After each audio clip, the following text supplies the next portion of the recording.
अस्सलामुअलैकुम, welcome to हमारा पाकिस्तान। मैं सना कहवान। प्रोग्राम में आज मेरा साथ देंगे फ़हीम सिद्दीकी साहब, यूनुस बाट साहब, मोहम्मद नौशाद अली साहब और मुबशिर बुखारी साहब। हम स्काइप लिंक के थ्रू ज्वाइन करेंगे। आप तमाम पैनलिस्ट का बहुत शुक्रिया। नाज़रीन, प्रोग्राम के आगाज़ में सबसे पहले अच्छी खबर आवाम के लिए, जो अच्छी खबर है उसका हम जिक्र करेंगे, उस पर बात करेंगे।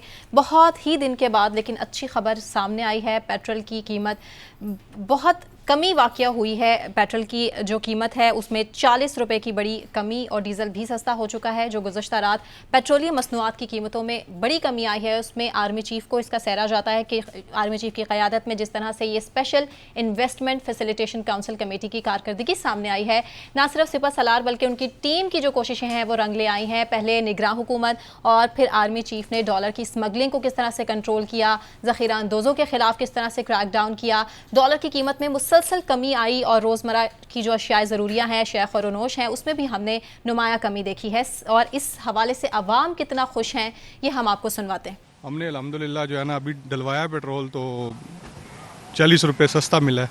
पिछली दफ़ा जैसे इन लोगों ने कुछ थोड़ा सा कम किया था तो बाद में कीमत काफ़ी हाई कर दी थी, उस तरह ना हो तो फिर तो बहुत बेहतर है। इसी तरह बाकी चीज़ों में भी रिलीफ दें, इंशाल्लाह महंगाई कम होगी। पेट्रोल का रेट है ये इसी तरह बरकरार रहेगा आगे भी, ये ना हो कि कुछ दिनों के बाद जो है ना दोबारा इसको इसी तरह महंगा कर दें। यही है ना सर, सारी दूसरी चीज़ें भी साथ साथ से कराए ना। सिर्फ ये तो नहीं है ना भाई, एक सिर्फ पेट्रोल सस्ता हो गया तो जो चीज़ें ऊपर चढ़ गई हैं वो नीचे तो नहीं आ रही ना। दिल खुश है जनाब कि 40 रुपये वाहद गौरमेंट आई है जिन्हें जनाब एडी वड्डी जिन्हें अवाम नू। आपने सुना अवाम कितना खुश हैं और कितने ही दिनों के बाद ये अच्छी खबर जब अवाम तक पहुंची है। पेट्रोल डलवाने के लिए जब अवाम पेट्रोल स्टेशन, पेट्रोल पंप्स का रुख कर रहे हैं और वहां पर उनको सस्ता पेट्रोल मिला तो काफ़ी खुश दिखाई दे अवाम। हम अपने पैनलिस्ट के सामने जो सवाल रखेंगे वो इसी से जुड़ा है। जो सबसे पहले मैं नौशाद अली साहब आप ही से पूछ लेती हूँ, निगरान हुकूमत की कारकर्दगी की वजह से GDP में नुमाया कमी और बेहतरी आई, आप क्या कॉमेंट करेंगे इस पर? देखिए, जो निगरान हुकूमत की जहाँ तक बात है तो निगरान हुकूमत जो है वो उन पॉलिसीज़ पर चल रही है जो इससे पहले की हुकूमत ने तय कर दी थी। कोई ख़ास ऐसी मेजर पॉलिसी शिफ्ट हमें नज़र नहीं आ रहा। लेकिन जहाँ तक ये पेट्रोल की कीमतों का मामला है, ये देखिए ये डायरेक्टली प्रोपोर्शनेट होती हैं इंटरनेशनल प्राइसेस से। अब चूँकि गुज़िश्ता एक माह जो है वो पेट्रोल की कीमतें काफ़ी नीचे आई हुई थी, उसका यकीनन इफ़ेक्ट जो है वो सामने नज़र आ रहा है। लेकिन अगर आप मुझसे ये कहें कि ये कायम रहेंगी तो मुझे उसके बारे में शायद डाउट्स हैं, क्योंकि एक दो रोज़ पहले भी दोबारा जंप की हैं इंटरनेशनल मार्केट में प्राइसेस, तो ये हो सकता है कि ये सस्टेन ना करें। अब जहाँ तक बात है कि इसके ऊपर इम्पैक्ट किस किस चीज़ का आया, एक तो ग्लोबल जो मार्केट में जो प्राइसेस होती हैं वो डायरेक्टली हमें पास ऑन कर दी जाती हैं। अब हम कुशन देने की पोजीशन में नहीं है। IMF के मुआहदे के बाद हम इस पोजीशन में हैं ही नहीं, बल्कि हमें उल्टा जो लेवी है जो इम्पोज की गई है वो हमें देनी पड़ती है, क्योंकि हमें अपने गवर्नमेंट के अखराजात चलाने हैं। उसके लिए जो पेट्रोलियम मसनूआत पे मुख्तलिफ तरह की लेवीज आयद की गई हैं वो मौजूद हैं। जो इस वक्त आप जो बात कर रही हैं कि निगरान हुकूमत का क्रेडिट, यकीनन निगरान हुकूमत का किसी हद तक क्रेडिट उस सूरत में ज़रूर है जहां उन्होंने डॉलर की जो क्रैकडाउन किया था, उसके बाद डॉलर का जो मुसलसल 50 रुपए से ज़ायद कमी आ चुकी है, उसका इम्पैक्ट जो करेंसी पैरिटी का इम्पैक्ट आता है, जो करेंसी की वजह से जो आपके इम्पोर्ट के ऊपर जो इम्पैक्ट आता है, उस हद तक इम्पैक्ट आया है। वैसे ये 12-13% की कमी है, अगरचे कि ये बहुत बड़ी कमी नहीं है, लेकिन मैं आपको बताऊं कि ये जो प्रॉब्लम है वो ये है कि आपको 15 दिन पहले भी कुछ कीमत कम हुई थी, बहुत ज़्यादा नहीं थी, नॉमिनल थी, लेकिन उसका कहीं रिफ्लेक्शन आपको महंगाई पे नज़र नहीं आएगा। जो असल टास्क है निगरान हुकूमत का वो ये है कि अब जो कमी इस वक्त ये जो जितने परसेंट भी कमी है ये महंगाई के अंदर भी नज़र आए, ये जो रोज़मर्रा अशियाए ज़रूरियाँ हैं उनके ऊपर भी नज़र आए कि ये इतना ही अकॉर्डिंगली कम हो, जो कि हमें फ़िलहाल माजी में हमने देखा है कि ऐसा बहुत कम हुआ है कि जी किसी चीज़ की कीमत बढ़ जाए तो वो कम भी हो। लेकिन असल टास्क इस वक्त यही है, क्योंकि ये सारी जो चीज़ें इस वक्त महंगाई के अंदर एक बहुत बड़ा रोल, आप देखिए कि पेट्रोल की प्राइस बढ़ती है, अभी उसकी अनाउंसमेंट गलती से कोई फेक न्यूज़ भी चला दे तो यहाँ पे चीज़ों की कीमतें बढ़ना शुरू हो जाती हैं। तो अब जबकि कम हुई है तो सबसे बड़ा जो टास्क है वो ये है कि कीमतों को और महंगाई को कम किया जाए। जो CM पंजाब है वो ये कह रहे हैं कि हमने लायामल तैयार कर लिया। आई हैव सम डाउट्स कि ये चूंकि हम माजी को देखते हैं, हम उसकी बेस पे तजिया करते हैं, तो पाकिस्तान में ये जरा कम ही रहा है ये रुझान। अनटिल एंड अनलेस के एक प्रॉपर स्ट्रांग इकोनॉमी आपकी प्रिवेल करे, जिस तरह एक वक्त के अंदर किसी हुकूमत के होते हुए 3-4 साल आपकी इकोनॉमी स्टेबल रहे, तो उसके बाद आहिस्ता आहिस्ता स्लो जो है वो प्राइस कम हो। इसके अलावा हमने नहीं देखा कि प्राइस बढ़ी हो कीमतों की तो वो कम हुई। तो इस वक्त निगरान हुकूमत का क्रेडिट या टास्क यही है कि वो महंगाई में भी कमी करे उसी प्रोपोर्शन के साथ जिस प्रोपोर्शन के साथ पेट्रोलियम की मसनूआत में कमी आई है। बिल्कुल ठीक। नौशाद साहब, पॉइंट आपका क्लियर है। फ़हीम साहब, मैं आप ही से पूछ लेती हूँ, आवाम तो काफ़ी खुश दिखाई दे रहे हैं, देर आए दुरुस्त आए, लेकिन कहीं ना कहीं उनको अच्छी खबर तो मिली है। महंगाई के मारे आवाम दर बदर किस तरह से ठोकरें खा रहे थे, महंगाई हर वक्त आए रोज़ अशया ख़ौरोनोश कहाँ से कहाँ जा रही थी। अब ये एक अच्छी खबर सामने आई है, आर्मी चीफ को इसका क्रेडिट जाता है। निगरान हुकूमत को इसका क्रेडिट कितना देंगे आप? देखिए, मैं नहीं समझता कि निगरान हुकूमत को इसका कोई क्रेडिट देना चाहिए। ये तो एक आलमी मंडी में जो कीमतें कम हुई, आपकी मजबूरी है, आपका जो पूरा एक पुराना सेटअप है उसके मुताबिक आपने कीमतें कम करनी थी, आपने कर दी। नहीं करते आप तो आपसे सवाल होता कि आपने क्यों नहीं की, क्योंकि जाहिर है एक सेटअप बना हुआ है, उस सेटअप के मुताबिक, उस फार्मूले के मुताबिक आपने कम करना थी। तो इनको कोई क्रेडिट नहीं जाता इस बात का। क्रेडिट उस वक्त जाएगा जब आप महंगाई कम करेंगे। ठीक। जिस वक्त मेरे घर में आने वाली सब्जी जो है वो जो उस वक्त बढ़ी थी कि जनाब पेट्रोल की कीमतें बढ़ गई हैं, मेरे घर आने वाले दूध की कीमत जो है जब उस वक्त बढ़ी थी कि पेट्रोल और डीजल की कीमतें बढ़ गई हैं, मेरे घर में आने वाली जो दीगर अशिया खुर्दोनोश की कीमतें बढ़ गई थी, वो जब कम होंगी, जब किराए कम होंगे, जब आम आदमी को ये पता चलेगा कि जनाब पेट्रोल की कीमतों में कम होने से ये चीज कम हुई है, उस वक्त मैं कहूँगा जनाब निगरान हुकूमत जो है वो कामयाब रही है। देखें, निगरान हुकूमत पेट्रोल की कीमतें जो है वो 100 रुपए पे भी ले आए ना, तो भी उनके पास इस बात का कोई जवाब नहीं आ जाएगा कि उन्होंने जनवरी से आगे जाना है। जनवरी में इलेक्शन कराना है आपने, आप उस पर अपना फोकस रखें, उसके बाद आपको घर जाना है। लोग अगर इस बात को वो करने लगे, इस बात का क्रेडिट लेने लगे कि जी हम महंगाई कम कर रहे हैं या हम पेट्रोल की कीमतें कम कर रहे हैं और हम जो है वो कंटिन्यू करेंगे, तो ये जवाब किसी तरह से भी निगरान हुकूमत को नहीं दिया जा सकता। सिचुएशन बिल्कुल डिफरेंट है इस वक्त। हमें जो है हमारे जो निगरान वजीर आजम साहब हैं वो चाइना गए हैं अभी रोड एंड बेल्ट में के चौथे फोरम के लिए, वहाँ पर हमारे सिंध के वजीर आला साहब भी मौजूद हैं। वहाँ से कुछ अच्छी खबरें आने की मुझे ज़रूर उम्मीद है। उन अच्छी खबरों के नतीजे में डेफिनेटली पाकिस्तान की इकनॉमी के ऊपर असर आएगा। पाकिस्तान की इकनॉमी जाहिर है आलमी खबरों से, आलमी सतह पर हुए हमारे मुआहदों से जुड़ी होती हैं, उसका इम्पैक्ट जब आएगा तो फिर उसके बाद हम आप प्रोग्राम कीजिएगा, उसके बाद हम देखेंगे कहाँ से जो है चीज़ें बेहतर हुई हैं और कहाँ से आवाम को उसका फ़ायदा मिलना शुरू है। लेकिन मैं ये बात फिर दोहराऊंगा कि पेट्रोल आप 100 रुपये पर भी ले आएँ, डीजल आप 50 रुपये पर भी ले आएँ, इस बात का जवाब आपको नहीं दिया जा सकता कि जनाब आप जनवरी से आगे चले जाएं और इलेक्शन जो है वो आप आगे बढ़ा दें। इलेक्शन वक्त पर होने चाहिए। इलेक्शन इस मुल्क की सबसे बड़ी ज़रूरत है। इलेक्शन होंगे तो स्टेबिलिटी होगी। ये बात मैं फिर इसलिए कह रहा हूं कि अगर आप ये आज तसव्वुर कर लें कि जनाब इन्होंने जो है वो 40 रुपये पेट्रोल की कीमतों में कमी कर दी है, तो अब जो है ये आवाम सोच लें कि जनाब इन्होंने ही रहने, कितना रह लेंगे? निगरान हुकूमत है ना, अगर आप बढ़ा भी देंगे तो आइन के मुताबिक तो नहीं होगी। तो आइन के मुताबिक नहीं होगी तो एक स्टेबिलिटी जो बिजनेस कम्युनिटी के जहन में चाहिए, जो उनको जरूरत है जिस चीज की, वो उन्हें नहीं मिलेगी। जब वो नहीं मिलेगी तो मुल्क में आप किसी भी सतह पर आप ये नहीं कह सकते कि चीजें बेहतर हो रही हैं। इलेक्शन वक्त पर कराना निगरान हुकूमत का फोकस होना चाहिए। मुबशिर, फहीम ने बड़ा वैलिड पॉइंट अपना उठाया। अवाम की खुशी किस हद तक थी ये तो आपने देखा, हमने अपने मनाजर में भी दिखाया है अपने अवाम को, लेकिन उस खुशखबरी के पीछे कहीं ना कहीं अवाम के लिए धोखा तो नहीं है कि जी आप इसी में खुश हो जाइए क्योंकि यही अब गवर्नमेंट है जो केयर टेकर सेटअप है, इसी को ही हमने प्रोलॉन्ग करना है, आगे लेकर जाना है और इलेक्शन की बात भी आगे जा सकती है। मुबशिर साहब, आप अग्री कर रहे हैं? जी देखिए, ये वाकई में बड़ा सरप्राइजिंग किस्म का जो मतलब प्लेजेंट सरप्राइज था और हम भी एक्सपेक्ट नहीं कर रहे थे, बल्कि मेरी कुछ जो फ्यूल एसोसिएशन के लोग हैं उनसे बात हो रही थी और वो भी एक्सपेक्ट कर रहे थे कि ये 20 से 25 के दरमियान होगा और कुछ तो ये कहते नहीं 25 नहीं, ये 19.5 रुपए की आप लीजिए। तो सडनली इतना बड़ा, पहले तो हम कहते थे ना पेट्रोल बॉम्ब ड्रॉप कर दिया, इतना बड़ा प्लेजेंट सरप्राइज दिया। तो ये कुछ ऐसे खारिज इम्कान नहीं है ये बात कि मतलब अगर आप एक केयर टेकर सेटअप डिलीवर कर रहा हो, डॉलर हर रोज नीचे आ रहा हो, फ्यूल प्राइसेस नीचे आ जाएं, तो आवाम कहें जी भाड़ में जाए जी इलेक्शन, ये हमें यही कबूल है। क्योंकि हम, आपको याद है कि 2 साल से गर्दान सुन रहे थे। एक टेक्नोक्रेट सेटअप आने वाला है, एक टेक्नोक्रेट सेटअप आने वाला है, लेकिन इस परफॉर्मेंस के साथ कुछ सवालात जुड़े हुए हैं मेरे। मसलन कि वो कौन सी कुव्वत है, क्योंकि बाहर से तो पैसा पंप इन नहीं हुआ, ना ही कोई एक्स्ट्रा ऑर्डिनरी हमें रेमिटेंसेज आई हैं बाहर से जो कोई रिकॉर्ड तोड़ किस्म की हो। तो कौन सी कुव्वतें हैं जिन्होंने सूरत हाल को कंट्रोल किया? डेफिनेटली इसके पीछे एक बहुत अच्छा ब्रेन है, बहुत अच्छा एक प्लान बना और उस प्लान की बड़ी आला पाए की इम्प्लीमेंटेशन हुई।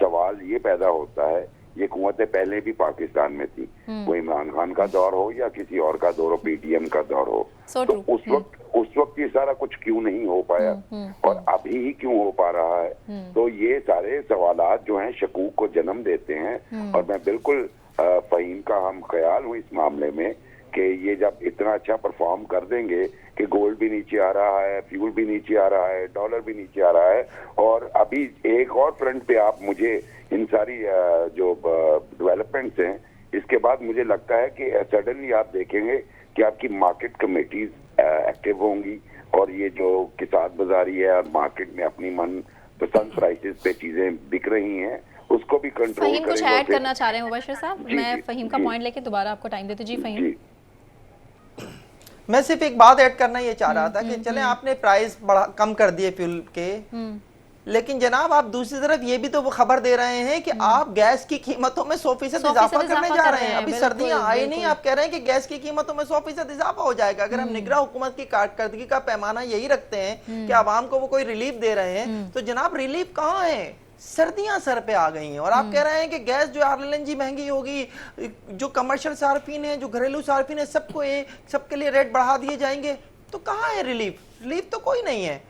डॉलर नीचे आना मेरे ख्याल में सबसे बेहतर इस वक्त। और फहीम साहब कितने एरियाज तो अभी से ऐसे हैं जहां पर गैस आ ही नहीं रही है, लोड शेडिंग इस हद तक बढ़ गई है कि खवातीन ही परेशान है। पता चल जाना है कि गैस की हालत क्या होनी है। ये मैं आपको बताऊं कि ये जो एलपीजी की बात कर रहे हैं, ये मैं जो कह रहा था कि ट्रांसपोर्टर्स या ये लोग जो हैं, ये माफियाज जो हैं, ये कर नहीं पाएंगे कीमतें कम। उसकी वजह यही थी कि जब पिछली ये जो 15 दिन पहले जो प्राइस कम हुई है, आपने जब ट्रांसपोर्टर्स को कहा कि प्राइसेस अकॉर्डिंगली कम करें, आपको डार साहब भी याद होगा वो तरले करते थे, या अल्लाह वो ये कि इनको समझाएं कि जी जितना मैंने पेट्रोल की कीमत कम की है आप भी प्लीज कर दें। किसी ने नहीं किया, क्योंकि उन्होंने फिर ये जिस वक्त पेट्रोल बढ़ाते हैं तो कहते हैं पेट्रोल की कीमतें बढ़ गई, जिस वक्त आप कहते हैं कम करें तो कहते हैं हमारी जो ट्रांसपोर्ट है वो तो एलपीजी पे है और एलपीजी की कीमत बढ़ रही है। सो ये जो मैंने आपसे कहा था ना कि असल टास्क ये है कि आप महंगाई को कम करने के लिए मईशत में मुस्बत अशारिये जरूर हैं। ये ठीक बात है कि जो पीडीएम की गुज़िश्ता हुकूमत थी उसने सख्त मुआशी फैसले किए, IMF से पैसे लिए, जिसकी वजह से आपको एक डायरेक्शन मिली और उसके बाद यकीनन इदारों के सरबराहान ने मिलकर, आप चीफ ऑफ आर्मी साहब को क्रेडिट देना चाहती हैं, दे सकती हैं कि उन्होंने जो एक बात कही थी जो वजीर दाखिला ने उनको कोट किया, उसके बाद ये सख्त क्रैकडाउन भी हुए। लेकिन ये बात याद रखें कि ये जो मुस्बत इशारिये हैं ये सारी बात अपनी जगह है, लेकिन जो फहीम ने जिस तरफ रेफर किया था कि हम उस वक्त तस्लीम करेंगे या आम आदमी को जिस वक्त रिलीफ एक्चुअली मिलेगा जब उसको ओवरऑल जो 38% की महंगाई है, ये जो आपकी जो प्राइस इंडेक्स 3 दिन पहले आया है सेंसिटिविटी प्राइस इंडेक्स, उसके अंदर जो महंगाई है वो जब तक कम नहीं होगी आम आदमी को रिलीफ नहीं मिलेगा। ठीक है यूनुस साहब, तो हमारे बाकी 3 पैनलिस्ट तो काफ़ी शकूक व शुबात में इस टाइम मुब्तला हैं। अवाम तो खुश हो रहे हैं लेकिन अवाम तो बेचारे मासूम है ना, अवाम को तो क्या पता कि क्या हो रहा है और क्या नहीं हो रहा। अब अगर ये जो प्राइसेस हैं इस तरह से, सबसे पहले तो बहुत बड़ा ये सवालिया निशान है कि इसको सस्टेन कर पाएंगे, क्या ये स्टेबिलिटी रहेगी, मजीद कीमतें आगे नहीं बढ़ जाएंगी? एक तो इस पर भी कमेंट कीजिएगा और ये कहिएगा कि इसके पीछे आखिर है क्या निगरान हुकूमत के दिमाग में। जिस तरह आप देखें कि बात कर रहे थे कि स्टेबिलिटी की, जो स्टेबिलिटी की बात है वो इस तरह से कुछ है कि आप के सामने जो हमारे 16 माह पीडीएम की गवर्नमेंट रह के गई है, उनका ये 1 पॉइंट एजेंडा नहीं था कि महंगाई को कम किया जाए। अब जो हमारी निगरान हुकूमत है, आप देखें उन्होंने सरमायाकारी काउंसिल शुरू किया है, उनका एक ही 1 पॉइंट एजेंडा है। आप देखें कि 333 से 276 रुपए डॉलर जो है वो ऐसे तो नहीं आ गया। सरमायाकारी काउंसिल वैसे पीडीएम की हुकूमत में अनाउंस की गई थी। कहने का मकसद ये है कि जो अब जो मौजूदा निगरान हुकूमत है उनके सामने एक ही एजेंडा है कि हमने महंगाई को कम करना है, मुआशरत को बेहतर करना है। ठीक है, जिसपे पहले ही जो है बैठक हो गई थी निगरान वज़ीर आज़म के सदारत में। जब हमारे आर्मी चीफ साहब जो है वो एक 100 अरब डॉलर का वो यानी कि फैसला कर चुके हैं कि वो पाकिस्तान में लाने के लिए जो $100 अरब लेने के लिए कोशिशें कर रहे हैं, वो सरमायाकारी है जी। वो इन्वेस्टमेंट है, वो कोई कर्ज नहीं हम ले रहे, ना हमने किसी को वापस देना है। ये अच्छी कावश है और हमारी आवाम को बिल्कुल, एक तो आप यानी कि ये कहा जा रहा है, आप देखें आपके सामने हैपनिंग वीक शुरू हो गया है, यानी कि मियां नवाज शरीफ की आमद के हवाले से भी ये जो तेल की कीमत इतनी ज्यादा बढ़ा दी गई है, कम कर दी गई है, ये अवाम में ताकि गुस्सा थोड़ा सा कम हो। अवाम जो बड़ी गुस्से में है इस वक्त कि महंगाई की जो चीज़ें सूरत हाल है, आसमान को चीज़ें आप ये कह रहे हैं कि नवाज शरीफ से जोड़ा जा रहा है, उनकी आमद से जोड़ा जा रहा है। देखेंगे अभी हमारे एक दोस्त ने कहा कि 20-25 तक तवक्को की जा रही थी। आपने देखा कि लास्ट टाइम 8 रुपये तेल की कीमत कम हुई थी। अगर हम ये कहें कि आपके सामने सारी सूरत हाल है जो मुल्क की है, लेकिन निगरान हुकूमत को ये क्रेडिट जरूर जाता है कि उसने आते ही देखे कि हुंडी के कारोबार को जो इलीगल हो रहा था, बॉर्डर क्रॉसिंग में जो इलीगल काम हो रहे थे, उनको रोका है और जो यानी कि स्टेबिलिटी के लिए, मुआशरत की बेहतरी के लिए वो कर सकते थे वो कर रहे हैं। मसलन 333 से 276 पे आज मार्केट में अगर डॉलर आया तो वो ऐसे तो नहीं आ गया। अच्छा, जो पीडीएम हुकूमत थी वो मुसलसल यही कहती रही हम कोशिश कर रहे हैं, तेल भी कम होगा, डॉलर भी कम होगा, जहाज से रूस से जहाज आ गया है। ये सारी चीजें अब हो रही हैं।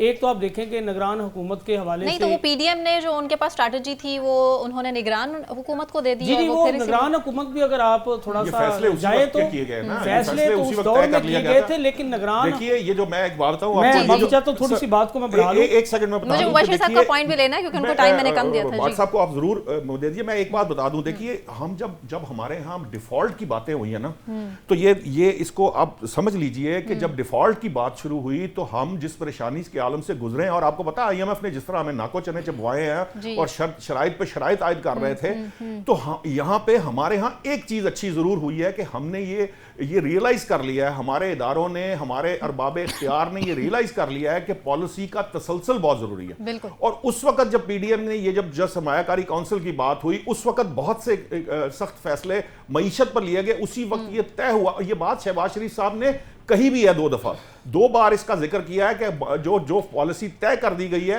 न सिर्फ निगरान हुकूमत, आइंदा की जो मुंतखब हुकूमत है वो भी उन्हीं पॉलिसी के तहत चलेगी। बिल्कुल ठीक है, मुबशिर साहब का मुझे पॉइंट लेने दीजिए। इसके लिए सना जो है पीडीएम को क्रेडिट नहीं दे सकते। आप देखें कि वो 14 जमातें मिलकर जो कुछ कर रही थी, महंगाई दिन ब दिन उनके दौर में बढ़ी है, कम नहीं हुई। उनके पास अगर हम ये कहें कि पीडीए के दौर में पीडीएम को ना दे, वो पीडीएम की हुकूमत नहीं किसी और को दे दे, उससे पहले वाली को दे दे। यूनुस साहब बहुत मैं नहीं कह सकते कि पीटीआई ने कोई उसका कोई एजेंडा था 1 पॉइंट, उसके दौर में भी हम ये नहीं कह सकते कि महंगाई को कंट्रोल किया गया, ना हम पीडीएम को क्रेडिट दे सकते हैं। मुबशिर साहब का मैं पॉइंट ले लूं, आप डॉलर की कीमत बड़ी ही मासूमियत से इस टाइम वेट कर रहे हैं कि मैं उनको मौका दूंगी तो वो बोलेंगे सोने पे जंप इन कर देना चाहिए। जी मुबशिर साहब, तो उसको क्रेडिट नहीं दे सकते, उससे पहले की हुकूमत हो तो उसको भाई क्रेडिट किसका है? अगर इमरान खान साहब या तहरीक इंसाफ तो फिर ये अल्टीमेटली उसको क्रेडिट मिलेगा। चले मुबशिर साहब, आप रोशनी डालिए, अब आप रोशनी डालिए इस बात पर कि पीडीएम को कितना क्रेडिट जाता है। जी, आज की स्टेबिलिटी जो सूरत हाल थी, आज हम जो है वो गुफ्तगू कर रहे हैं कि जनाब महंगाई होगी, ये हो गया। जिस तरह हमें वेस्ट में ग्रिल किया, IMF की लोनिंग के ऊपर जिस तरह ग्रिल किया गया, वो हमारे सामने हम रिपोर्ट करते रहे हैं। उन सारी टॉक्स को भी रिपोर्ट किया, उन सारी कंडीशंस को भी रिपोर्ट किया। वो सारा जो उस वक्त भी यही फोर्सेस थी, यही जो हमारे निगरान सेटअप में बैठे हुए जो हमारे वजीर आजम साहब हैं, ये तो उस वक्त वो मतलब एक एडवाइजरी रोल प्ले कर रहे थे PMLN के साथ। तो मसला ये है कि उस वक्त यही निगरान वजीर आजम और बाकी हजरात हिस्सा नहीं होते गवर्नमेंट का। अगर PDM की हुकूमत हो या PTI की फर्ज कर लीजिए हो या निगरान हो, भाई वो लीडरशिप तो वही है ना आज जो PDM के दौर में थी, बल्कि PDM वाले ही हमारे सिपा सालार आजम को लाए इधर। तो मतलब उस वक्त डिलीवर कर लेते। मसला ये नहीं है, मसला ये है कि उस वक्त हमारी इकोनॉमी के खत्तो खाल मुख्तलिफ थे, जिसको आपने कॉस्मेटिक्स के जरिए यानी लोन लेके थोड़ा सा स्टेबल किया, और सडनली जो एक अच्छा काम हुआ उसका क्रेडिट आप जिसको चाहिए दे दीजिए। मैंने वही सवाल पहले उसमें किया था कि अगर बॉर्डर से क्रॉस बॉर्डर स्मगलिंग बंद हो गई है डॉलर की, तो ये पहले क्यों नहीं हुई? पहले भी हो सकती थी।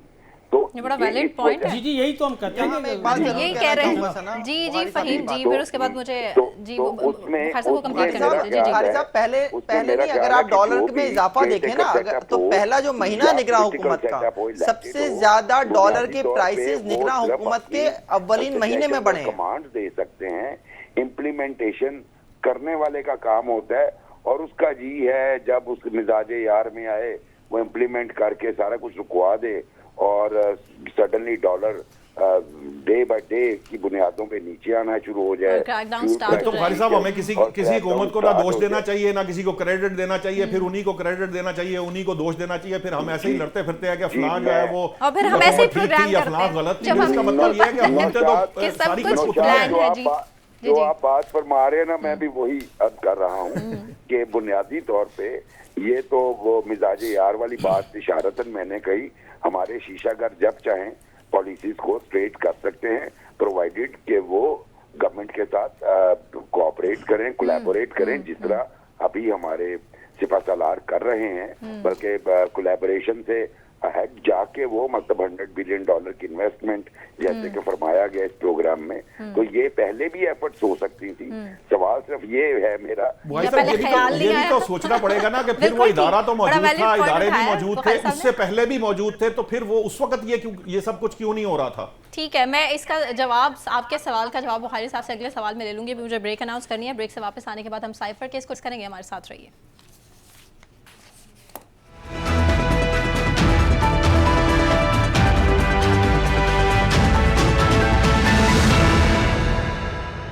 वेलकम बैक नाजरीन। और अब हम बात करेंगे किस तरह से दो कौमी नज़रिया जो हमने किताबों में पढ़ा है, तारीख़ हमें पता है इसके हवाले से, लेकिन अब पाकिस्तान तहरीक इंसाफ दो पाकिस्तान होने की बात कर रही है। पाकिस्तान जो एक पाकिस्तान है जिसमें नून लीग को जलसों की इजाज़त है, जबकि पाकिस्तान तहरीक इंसाफ को ना जलसे करने की इजाज़त है, ना खुलकर बात करने की इजाज़त दी जा रही है, और अगर कोई बात करता भी है तो उसे फौरी तौर पर पकड़ लिया जाता है। ये दो कौमी नज़रिया, उसके बाद जो दो पाकिस्तान है उसकी बात की जा रही है पाकिस्तान तहरीक इंसाफ से की जानिब से। अब जो सूरत हाल है वो ये है कि नवाज शरीफ को जलसे की इजाज़त मिल गई है, वो जलसा करेंगे, और जलसा जब वो आएंगे पाकिस्तान 21 अक्टूबर को, तो वो एक रोड मैप देंगे जिसका हमजा शहबाज ने जिक्र किया है, और ये कह रहे हैं कि वो जो इस टाइम मुल्क मुआशी दलदल में घिरा हुआ है उसमें से निकालेंगे, रोड मैप देंगे नवाज शरीफ साहब, और वो आएंगे तो सब कुछ ठीक कर देंगे। सवाल हमारा इससे जुड़ा ये है, क्या पीटीआई को इलेक्शन में हिस्सा लेने की इजाज़त भी मिलेगी, क्योंकि उन्हें कैंपेन करने की या जलसा करने की इजाज़त तो फ़िलहाल नहीं दी जा रही। यूनुस साहब जी जी, जिस तरह आपने बताया कि एक तो आप देखें कि पिछले दिनों पीटीआई ने जो है वो लिबर्टी चौक में मार्केट के अंदर उन्होंने कहा कि जी हमें जलसा करने की इजाज़त दी जाए, तो जब ज़िली इंतज़ामिया की तरफ से उन्हें इजाज़त नहीं मिली तो उन्होंने फिर अदालत आलिया का दरवाज़ा खटखटाया। उस पर भी तो अदालत आलिया की जानब से भी उन्हें कोई फेवर मिलती नज़र नहीं आ रही। और तवज्जो तलब बात यह है कि जुमे वाले दिन पीटीआई के कोई 30 के करीब लोग जो है वो पकड़े गए हैं मुख्तलिफ शहरों से, और मीडिया में भी रिपोर्ट नहीं हुए। इंटरनेशनल मीडिया ने उसे रिपोर्ट किया है, यानी कि पीटीआई के लोगों को तो अब फ़लस्तीन के साथ अजहार यकजहती के लिए रैली निकालने का भी जो है वो इजाज़त नहीं मिल रही। तो जिस तरह की सूरत पैदा कर दी गई है, मैंने पहले कहा कि हैपनिंग वीक शुरू हो गया है। ये 40 रुपये पेट्रोल कम करने का मकसद जो है सब लोगों को समझ आ रहा है कि ये अवाम में गुस्सा ठंडा करने की कोशिश की गई है। मियां नवाज शरीफ के आने से यहाँ कोई दूध की नहरें नहीं बह जाएंगी। एक स्लोगन दे दिया गया कि जी उनके आने से सब ठीक हो जाएगा। ठीक, तो ये सूरत ऐसी नहीं है कि उनके आने से, यानी कि जो अगर आप सर्वे करवाएं, आप मुख्तलिफ देखें जितने भी गैप सर्वे हुए हैं, तो कहीं से भी यानी कि अगर आप 50 लोगों के पास जाएं तो 2-4 लोग आपको ऐसे नज़र आते हैं, यानी कि ये खुद मान रहे हैं। आप देखें कि जलसों में जो जाके ये तकरीर कर रहे हैं मियां शहबाज शरीफ साहब, यानी कि दीगर रहनुमा, तो एक ही बात करते हैं कि जी हमने सियासत को कुर्बान कर दिया है, मुल्क के माशत को रियासत पर कुर्बान किया है। हम मुल्क की माशत के लिए आए थे कि इसको किसी तरह से बेहतर किया जाए, मुल्क के हालात ठीक किए जाए। तो जो हालात ठीक हुए हैं, यानी कि वो खुद मानते हैं कि अब वोट बैंक उनका नहीं रहा। लेकिन सूरत जो आपने बात की कि पीटीआई को जलसों की इजाज़त ना देना, आपको पता है कि उनको बिल्कुल आने वाले दिनों में बड़े उनके लिए मुश्किल हालात पैदा किए जा रहे हैं। किसी को भी टिकट तो लेना बड़ी दूर की बात है, खुलकर बात करने की इजाज़त भी नहीं है। तो ये बड़ी सूरत हाल बड़ी अफसोसनाक है, जिस तरह के आज आपने देखा कि फ़र्क हबीब ने। लेकिन मैं यहाँ सना आपको एक बात बताता चलूँ कि पॉलिटिकल लोगों के दरमियान लड़ाई तो समझ आती है, चेयरमैन तरीके इंसाफ का तरीकाकार बिल्कुल गलत था। अच्छा। यानी कि आप देखें मियाँ नवाज शरीफ ने भी उसको भी एक बेंच ने निकाल दिया, मियाँ नवाज शरीफ के पहले जनाब यूसुफ रज़ा गिलानी को भी एक बेंच ने निकाल दिया। तो चेयरमैन तरीके इंसाफ का तो बाकायदा एक लीगल तरीके से गवर्नमेंट चेंज की गई थी। अच्छा। तो उसको अगर लड़ाई करनी भी थी तो पॉलिटिकल लोगों के दरमियान रहकर करनी चाहिए थी। उसे ये नहीं करना चाहिए था कि वो अदारों के खिलाफ खड़े हो जाएं। यानी कि जिहाद जो उन्होंने शुरू किया ये बिल्कुल कोई भी इसकी इजाजत नहीं देता। अच्छा, तो यूनुस साहब इससे पहले इदारों के खिलाफ किसी ने बात नहीं की, आप ये कह रहे हैं? यानी कि अदारों के खिलाफ अगर किसी ने बात की है तो ये तो समझ आती है कि अगर एक पॉलिटिकल पार्टी को किसी पॉलिटिकल पार्टी के खिलाफ कोई इतराज है तो उसके यानी कि घर के बाहर अगर चेयरमैन तरीके इंसाफ जाती उमरा के बाहर जाके एहतजाज करते तो समझ आती थी। ठीक। ये अगर उसका ये कहना कि अगर मैं वज़ीर-ए-आज़म पाकिस्तान नहीं रहूंगा तो कोई भी वज़ीर-ए-आज़म पाकिस्तान नहीं रहा, इस बात के लिए कोई भी ना उसे सपोर्ट करने के लिए तैयार है। और अच्छा, यही ऐसा वजह कहा है कि आज पीटीआई के जो ये मसाइल पैदा हो रहे हैं, आज जिस तरह फर्क हबीब ने किया, कोई भी पकड़ा जाए वो यही ऐलान करेगा, जिस तरह के ऐलानात सामने आ रहे हैं। यानी कि जिहाद नहीं किया जा सकता अदारों के खिलाफ। आप अगर अपनी आर्मी के खिलाफ उठ के लड़ना शुरू कर देंगे तो कोई भी आपको इजाजत नहीं देगा। बिल्कुल ठीक है। तो इससे मसाइल बड़े हैं। बेशक। तो यानी कि पीटीआई अब ये कहे कि जी नून लीग को आप जलसों की इजाजत दे रहे हैं, इसमें कोई शक नहीं। उन्हें इदारों के खिलाफ महाजराई तो किसी सूरत कबूल नहीं की जाएगी। लेकिन यहाँ जो सवाल है फ़हीम, हमारा ज़रा अलग सवाल है कि क्या पाकिस्तान तहरीक इंसाफ को इलेक्शन में भी हिस्सा लेने की इजाज़त दी जाएगी जिस तरह से उनको इलेक्शन मुहिम करने नहीं दी जा रही? देखिए फारूक हबीब साहब की प्रेस कॉन्फ्रेंस मैंने भी सुनी है, नौशाद साहब उसी को दोहरा रहे थे। तो कोई खैर देखिए आपका सवाल ये है कि जनाब पीटीआई को इलेक्शन में हिस्सा लेने की इजाज़त दी जाएगी या नहीं दी जाएगी। हाँ जी। मैं तो पहले दिन से कहता हूँ कि उन्हें इजाज़त मिलनी चाहिए, उनका राइट है। पीटीआई को इलेक्शन में हिस्सा लेने का पूरा पूरा हक है और वो इलेक्शन में हिस्सा लें, उनके लिए ऐसी फिजा होनी चाहिए। अगर ऐसा नहीं होता तो सबसे पहली बात जो होगी वो ये होगी कि उन इंतखाबी नताइज को कोई तस्लीम नहीं करेगा। सिर्फ हमारे यहाँ ही नहीं, जाहिर है जब पाकिस्तान एक कोई अकेला सिर्फ पाकिस्तान तो इस दुनिया में नहीं है ना, हम जाहिर है पूरी दुनिया से जो है हमारे ताल्लुकात हैं, वहाँ पर भी बहुत बड़े सवालात उठेंगे कि आपने एक ऐसी जमात जिसका एक शख्स जो है वो चेयरमैन जो है जिसका वो वजीर आजम रहा है, आपने उस जमात को इलेक्शन में हिस्सा नहीं लेने दिया, तो ये तो बहुत बड़ी गलत मिसाल हो जाएगी। तो मैं इसके हक में हूँ कि पीटीआई को इलेक्शन में हिस्सा लेने का पूरा हक है और उन्हें इजाज़त मिलनी चाहिए। अब ये फरमा रहे थे यूनुस साहब के जनाब उनको जो है वो रैलियां निकालने की भी इजाज़त नहीं है। कराची में रैली निकाली है भी उन्होंने फलस्तीन के हक में, बेहतरीन रैली निकाली, किसी को गिरफ्तार नहीं किया गया। ये जो बातें हैं ना, ये सिर्फ सोशल मीडिया की हद तक और कहीं कोई वाकया हो जाए तो उसको जो बढ़ा चढ़ा के पेश करना, ये पीटीआई का पुराना स्टाइल है। अच्छा, अली अमीन गंडापुर भी कह रहे हैं, मीडिया ने कोट किया है कि उनके 50 लोग मुख्तलिफ अजमात से वहीं आ रहा हूं। और फ़हीम साहब, अली अमीन गंडापुर ने भी इस चीज को क्लेम किया कि एक ही दिन में जलसा करने दिया जा रहा है दूसरी जो सियासी जमातें हैं उनको, लेकिन हमें जलसा करना तो दूर की बात बल्कि पकड़ लिया जाता है। असल में फ़हीम साहब कराची में रहते हैं, लाहौर की सूरत बता सकते हैं, उनका या राइट मैं है जलसा करने की इजाजत मिलनी चाहिए। लेकिन ये बातें करना कि जनाब उनको तो जब वो कोई कोशिश करते हैं तो उन्हें जो है वो रोक लिया जाता है। मैंने कराची की मिसाल आपके सामने पेश कर दी, यहाँ उन्होंने एक भरपूर रैली निकाली फलस्तीनियों के हक में। तो देखिए बात यह है कि जलसा करना उनका राइट है। अगर जिला इंतजामिया उन्हें किसी वजह से इजाजत नहीं दे रही तो डेफिनेटली उससे जिला इंतजामिया के खिलाफ अदालत में चले गए। और गिरफ्तारियां जो इस हवाले से की जा रही है फ़हीम, वो अब बात गिरफ्तारियां किसी इसलिए की जा रही है कि वो जलसा करने से रोकना चाहते हैं। 9 मई आपने नहीं किया, 9 मई के मामला आपके ऊपर नहीं है, साइफर आपके ऊपर नहीं है, तोशा खाना आपके खिलाफ नहीं है, इतनी सारी चीजें हैं। उसके बाद आप कहते हैं कि जनाब आपको जो है, और अभी भी इसकी कोई फ़हीम साहब टाइम लिमिट नहीं है, मतलब कभी भी किसी को भी कैसे भी उठा लिया जाएगा, किसी तरह भी पकड़ लिया जाएगा। बिल्कुल ठीक है, पॉइंट आपका क्लियर है फ़हीम साहब। मुझे बुखारी साहब से पॉइंट ले लेने दीजिए। मुबशिर साहब, आपको क्या लगता है कि इस टाइम जो सूरत हाल है, इलेक्शन मुहिम करना तो दूर की बात, चेयरमैन पीटीआई तो सलाखों के पीछे हैं, उनकी पार्टी के साथ जो सूरत हाल है, आए रोज हम एक प्रेस कॉन्फ्रेंस है जो देख लेते हैं, फारूक हबीब साहब की भी प्रेस कॉन्फ्रेंस उठाकर देख लीजिए। 9 मई का वाकया है जो इसके साथ जोड़ दिया जाता है। पहले प्रेस कॉन्फ्रेंस की जाती थी, एक पर्ची मिलती थी, वो पढ़ ली जाती थी और उसके बाद उनको रिहाई मिल जाती थी। तो अब सूरत हाल जो है वो 9 मई से जोड़ी जा रही है। तो आने वाले टाइम में आपको लग रहा है कि पाकिस्तान तहरीक इंसाफ के लिए काफ़ी माहौल जो है वो मुश्किल होता दिखाई दे रहा है? जी देखिए, तहरीक इंसाफ के लिए ये माहौल तो मुश्किल है ही ऑलरेडी, इससे तो हम इनकार कर नहीं सकते। लेकिन ज़बाने खल्क़ को नक्कारा खुदा समझो। ये सड़कों पे अगर आप गुफ्तगू करें अवामुन्नास से वो अभी भी करते हैं। मतलब जो उनके सपोर्टर हैं वो करते हैं, गुफ्तगू कुल्लम कला करते हैं। मसला ये नहीं कि उनकी जुबान बंदी हुई है, करते हैं। मसला कहाँ पे आया है? मीडिया पे आया है। जब से वो मीडिया पे कवरेज जो है उस तरीके से नहीं हुई तो हमें लगता है कि शायद उनकी जुबान बंदी हो गई है। लेकिन याद रहे कि 2011 के बाद से लेके 2022 तक जितना मिला है प्रोजेक्शन इमरान खान को, पाकिस्तानी तारीख में किसी लीडर को इतना ज्यादा ए टाइम, पहले तो टीवी होते नहीं थे, लेकिन इतना ज्यादा मीडिया कवरेज मैंने तो अपनी जिंदगी में किसी एक लीडर के लिए नहीं देखी। तो अब जब ब्लैंकेट हुआ है, यानी ब्लैकआउट हुआ है उनका मीडिया कवरेज का, उसके बाद हमें लगता है कि वो शायद आईने जुबान बंदी उन पे चल रहा है। ऐसा भी नहीं। हाँ, एक जो उनको क्राइसिस है इस वक्त वो है लीडरशिप क्राइसिस। इमरान खान साहब अंदर है, जितने स्टालवर्ड्स हैं, जितने टॉप गन्स हैं वो छोड़ गए हैं अंडर प्रेशर। अच्छा, लाए भी अंडर प्रेशर ही गए थे माफी के साथ। वो जो नजरियाती थे, या आज एक नजरियाती फरूख हबीब था जो चला गया, लेकिन बाकी जितने छोड़ के गए हैं वो माशाल्लाह इसी तरीके से 2018 के इलेक्शन से पहले उन्हें भी इसी तरीके से जो है वो घेर घार के और फिर बाद में इसी पार्टी में लाया गया था। फिर आपको याद है कि मुर्गियों की तरह डरबे में जिस तरह मुर्गियां लेके जाते हैं उस तरह तरीन साहब का जहाज इस्तेमाल हुआ कामयाब लोगों के लिए। लेकिन मेरा जाती जो नुक्ता नजर है वो ये है कि जो भी पार्टी इलेक्शन कमीशन के साथ रजिस्टर्ड है, बैन नहीं है, उसको इलेक्शन में हिस्सा लेने का पूरा हक है, उसको अपनी सियासी सरगर्मियां करने का पूरा हक है।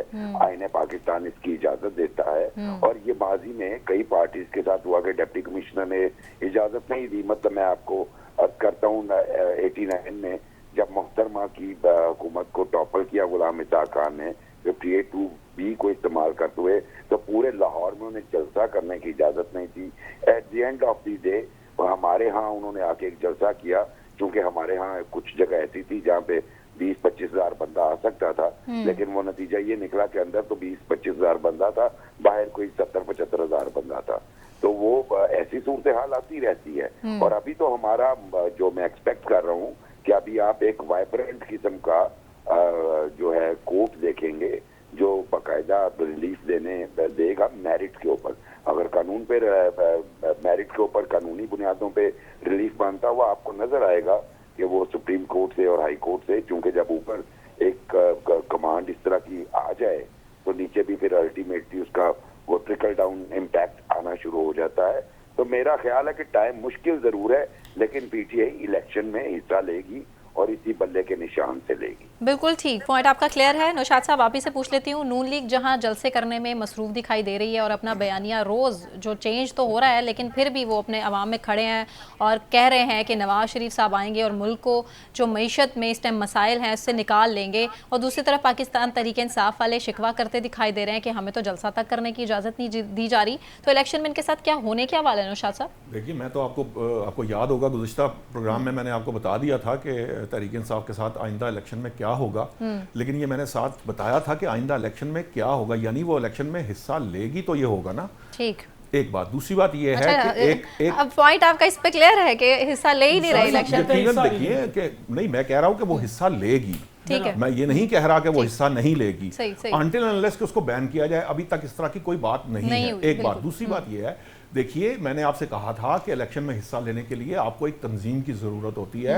ये जो अभी बुखारी साहब ने कहा कि उनके सारे स्टॉलवर्ड्स अंदर हैं, जो रह गए हैं उसमें मेजॉरिटी लोग जो हैं वो उनको दागे मुखारकत दे रहे हैं, उन्हीं के लोग हैं ना, छोड़कर जा रहे हैं।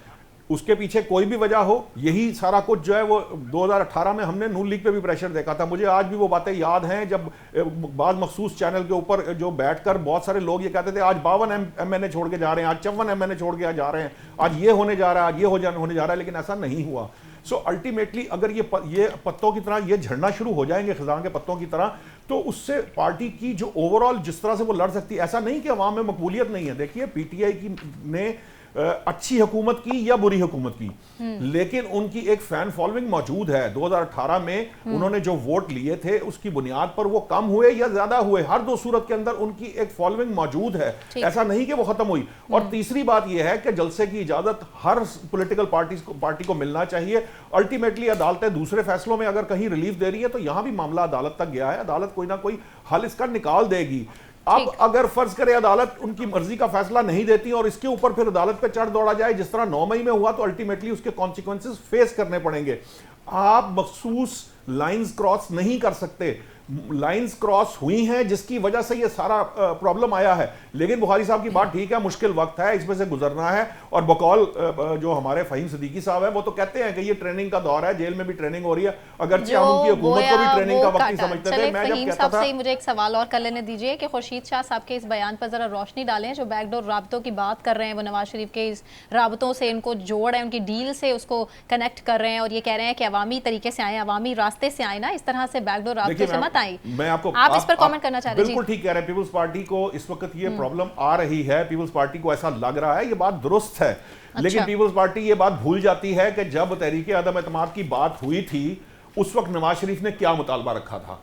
वो मुतालबा यही था कि पॉलिसीज तब्दील नहीं होंगी, इदारा जो है वो अपने मामलात को, पॉलिटिक्स में इंटरफेरेंस नहीं होगी किसी की, और उन्हीं मुतालबात की बेस पर माने जाने के बाद तहरीक अदम एतमाद की का जो मूव चलनी शुरू हुई थी, और ये सारा कुछ दिसंबर में, नवंबर में। फहीम का मुझे इस पर पॉइंट ले लेने दीजिए वेरी क्विक, उसके बाद फिर मुझे मैं सिर्फ एक मिनट आपको ये बता दूं। देखिए, पीपल्स पार्टी की रिजर्वेशन पॉलिटिकल तौर पर अपनी जगह है। उसकी वजह यह है कि मैं आपको जो खबर देना चाह रहा था ये बता दूं कि अभी तो इस्तेहकाम पाकिस्तान पार्टी वाले जो अभी ज्वाइन कर रहे हैं आपके सामने, आज फरूख हबीबी ने ज्वाइन किया, अभी जो उनके पुराने ज्वाइन करने वाले हैं वो राजा रियाज के पीछे पड़े हैं कि बराए मेहरबानी नून लीग में शामिल कराया जाए। ठीक है फहीम, खुर्शीद शाह साहब चाह रहा हूं कि बात कर लूं अगर जी, मैं बस फहीम साहब को टाइम दे दूं फिर उसके बाद।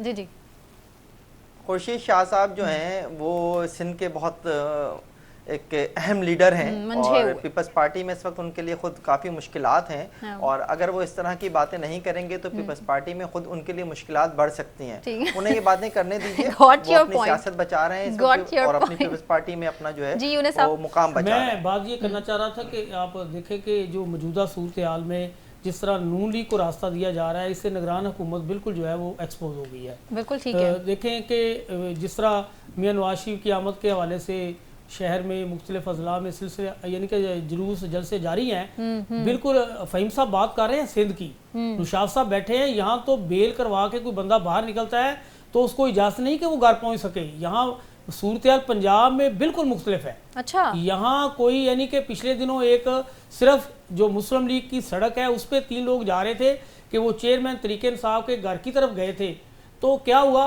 कि उनको पुलिस ने हिरासत में ले लिया, 3 दिन पहले उनकी बेल हुई थी। तो यहाँ सूरत हाल पंजाब में इंतहाई मुख्तलिफ, दोबारा अरेस्ट कर लिया यूनुस साहब। मैं निशाद साहब थोड़ी सी बात है, यानी कि नून लीग के लिए आप देखें कि अब जो जलसा होने जा रहा है, आप देखें कि जो मीनार पाकिस्तान में शो करवाया जा रहा है, 30,000 गाड़ियों के लिए उन्होंने ना पार्किंग ली है जी, और पूरे यानी कि यादगार के लारी अड्डा ले लें, आप रावी रोड ले लें, दाता दरबार ले लें, चारों तरफ से गाड़ियां, और पूरी जो पंजाब हुकूमत है वो पूरे पाकिस्तान से कारकुनान आने जगह तो चाहिए। वही बात कर रहे हैं ना कि उनको फैसिलिटेट कर रहे हैं। एक तरफ पंजाब हुकूमत, अच्छा दूसरी बात नहीं मिल रही ना इजाजत, यहाँ कर लें, यहाँ दिखा दें अपनी आवाम में। वो सिर्फ लिबर्टी चौक में जाना वो मेरे और आपके लिए सरदर्द बनाएंगे और कुछ नहीं करेंगे। देखिए मुझे पहले इसका तो जवाब दे लीजिए। मैं सिर्फ इतनी सी बात बता दूं कि 2018 में जब ये सारा कुछ किया जा रहा था, ये 2 नजरिया आपने पेश किया, ये नए पाकिस्तान का नजरिया और ये 2 कौमी नजरिया उन्होंने ही दिया था। वो जिनको ला रहे थे उस वक्त, अभी बुखारी साहब ने जो रेफरेंस दिया है ना कि तरीन साहब के जहाज में भर भर के जो इकट्ठे कर रहे थे, हम तो शुरू से कहते हैं कि ये तरीका, ये इंजीनियरिंग, ये सिस्टम ठीक नहीं है। लेकिन मैंने अभी जो आपको रेफरेंस दिया है, अवामी नुमाइंदों की तौहीन हो गई नौशाद साहब। बुखारी साहब ने तो कर दी, मैं उस वक्त कह नहीं सकी, लेकिन अब मैं कह रही हूँ कि अवामी नुमाइंदों की तौहीन है कि किस तरह उन्होंने कहा कि जी डरबे में मुर्गियों के डरबे में भर भर के लाया जाता है, दूसरी पार्टी में कर दिया जाता है। एक बात ध्यान में रखिए कि बावजूद इसके कि वो जहाज भर के आ रहे थे, लेकिन उसके बावजूद ये इलेक्टेबल्स का जहाज था। नून लीग के ऊपर जब ये प्रेशर आया था, उनके भी कारकुन इसी तरह गिरफ्तार होते थे, ख्वाजा साद रफीक भी हुए थे, एहसन इकबाल भी हुए थे, सारे उनके भी स्टालवर्ड्स के मसाइल थे, उन पे प्रेशर थे। उनके जो छोड़ के जाने वाले लोगों की तादाद बहुत कम थी, वो खुदा के पत्तों की तरह नहीं दिख रहे। कारकुनों के लिए भी हालात ऐसे ही थे। कारकुन देखिए, कारकुन का अगले सवाल से जोड़ दूंगी, सवाल को भी टाइम एक्चुअली शॉर्ट है, मुझे ब्रेक अनाउंस करना है। इन्वॉल्व होगा तो अल्टीमेटली उसके ऊपर प्रॉब्लम आएगी। अब बुखारी साहब बोले, मैं बुखारी साहब को 2 मिनट दे दूं, फिर उसके बाद मैं ब्रेक अनाउंस करूंगी। आप सिचुएशन का कंपैरिजन नहीं कर सकती। उस वक्त 9 मई नहीं हुआ था 2018 के इलेक्शन से पहले, लेकिन उस वक्त हमारी तमाम कुव्वतें एक आर्टिफिशियल पॉलिटिकल पार्टीज को पार्टी को डेवलप करने की कोशिश कर रही थी। ठीक है, तो इसलिए वो कंपैरिजन नहीं हो सकता। और जो मैंने मुर्गियों का डरबा कहा उस पे मैं माजरत इसलिए नहीं तलब करूंगा जब मेरा नुमाइंदा एक बायेबल आइटम बन जाएगा और वो बायेबल आइटम के तौर पे बिकेगा तो फिर मुझे हक है कि मैं उसे ये कह सकूं। बिल्कुल ठीक, पॉइंट आपका भी क्लियर है, नौशाद साहब आपका भी क्लियर है। मुझे एक लाइन में सर मैं बता दूं, आपको याद होगा कि चेयरमैन तरीके इंसाफ की जो बहनें हैं उन्होंने इमरान खान के जो अकाउंट से एक उन्होंने आपके सामने ट्वीट किया है, तो अगर उसको जरा देख लिया जाए, वो ट्वीट ये है कि इमरान खान ने कहा है जी मैं मर सकता हूँ, पाकिस्तान छोड़ के बाहर नहीं जाऊंगा। दीगर ऐसी जमातों से अगर आप देख लें कि उन पे जब लीडरशिप को यानी कि आपको पता ही नहीं अंडर जमात के लीडर ने कोई डिफरेंट बात कर दी जो इससे पहले किसी लीडर ने नहीं किया। ठीक है, हम इस पे बात कर लेंगे, साइज पर हमें बात करनी है जो हमें इस ब्रेक पर के बात करनी थी लेकिन हम नहीं कर सके। ब्रेक मुझे अनाउंस करना है, ब्रेक से वापस आने के बाद साइफर केस हमारे साथ रहिए।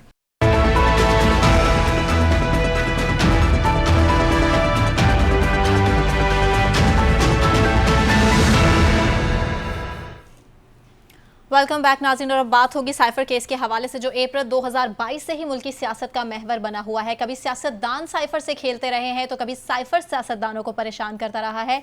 इसी साइफर की वजह से चेयरमैन पीटीआई समेत दीगर अराकीन जो इस वक्त मुश्किलात में हैं, मगर आज इस्लामाबाद हाई कोर्ट में साइफर केस की समाअत हुई है और पिछली समाअतों पर मुख्तलिफ मंदरजात भी सामने आ चुके हैं। आज भी जेल में समाअत के खिलाफ चेयरमैन पीटीआई की दरखास्त ही निपटा दी गई है। अमेरिका का इस हवाले से मुसलसल बयान आता रहा कि हम पाकिस्तान में हुकूमतें बनाने और गिनाने में किसी भी तरह से जो है वो दिलचस्पी नहीं रखते हैं, लेकिन इसके बरअक्स पीटीआई चेयरमैन ने साइफर ना सिर्फ जलसे में हिलाकर उन्होंने ये भी क्लेम किया कि जो साइफर है वो बहुत बड़ी साजिश था हमारे मुल्क के खिलाफ। इससे जुड़ा जो सवाल हमारा ये है कि चेयरमैन पीटीआई को क्या कोई केस साइफर केस के हवाले से रिलीफ मिल सकता है? मुबशिर साहब, इसमें ना दो चीजें हैं जी। एक तो गलत बयानी करना, वो एक अलग बात है, चलिए उसके हवाले से तो आप छोड़ दीजिए। मसलन अमेरिका तो इस पे डिनाइल भेजता है मुख्तलिफ फोरम्स पे, उनके मुख्तलिफ औकात में मुख्तलिफ लीडर्स इस पे डिनाइल दे चुके हैं। लेकिन जो मैंने रिसेंटली किया है वो ये कि अमेरिकन जो हैं वो बहुत कंसर्न है इमरान खान साहब के बारे में, और वो जो हैं उन्हें हर हाल में चाहते हैं कि वो जेल से बाहर भी आए और वो इलेक्शन भी कंटेस्ट करें और दोबारा प्राइम मिनिस्टर भी बन जाए। ये मैंने पल्स उनकी पढ़ी है जब मुख्तलिफ मुलाकातों में।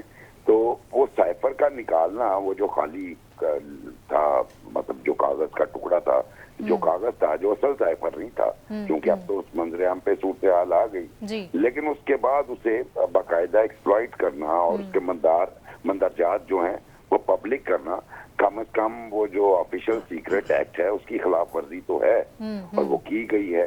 तो दो चीजें हैं, एक तो गलत बयानी करके एक नैरेटिव, और उस नैरेटिव की बुनियाद पे उन नैरेटिव की बुनियाद पे कौम को डिवाइड किया और उसी में लोगों को गद्दार डिक्लेयर किया, और ना सिर्फ पॉलिटिशियंस को बल्कि मीडिया वालों को भी, जो कहते थे कि जनाब ये साइफर एक रूटीन प्रैक्टिस है। कोई वैसे आपस की बात सुना ये है कि ये साइफर ना एक मशीन का नाम है जिसके जरिए हम कोडेड मैसेजेस हमारी एम्बेसी वाले भेजते हैं, ठीक है।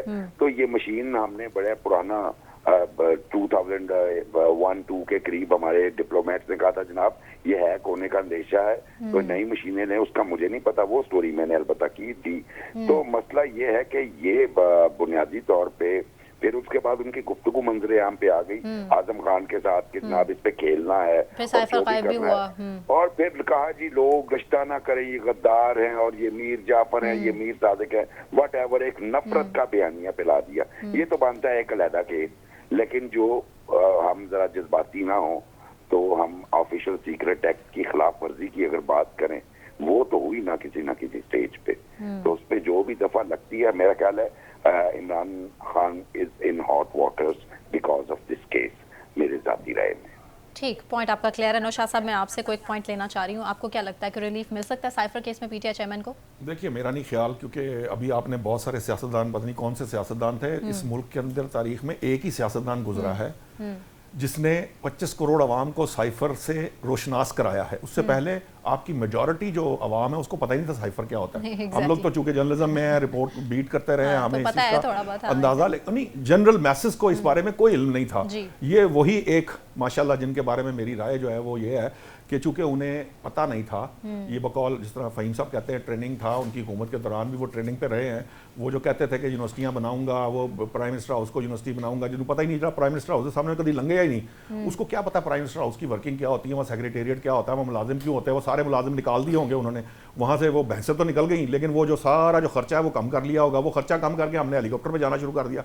बेसिकली ये एक शख्स जिसको अलिफ बे का नहीं पता था, ना सियासत का ना हुकूमत का, वो एक साहब जो हैं उनको हुकूमत दे दी गई। उसके बाद उनको जो उनके हालात ख़राब थे, ये साइफर उस दौरान जो उनकी पिछली जो जहाँ से उनकी हुकूमत शुरू हुई उससे लेकर इस साइफर के आने तक सैकड़ों की तादाद में साइफर हमारे एम्बेसडर भेज रहे हैं। आपको अंदाज़ा नहीं है कि खान साहब की इस हरकत की वजह से जो हमारे बैरून ममालिक जो सफ़ीर हैं, जो हमारा सफारती अमला है, वो किस हद तक परेशानी का शिकार हो गया।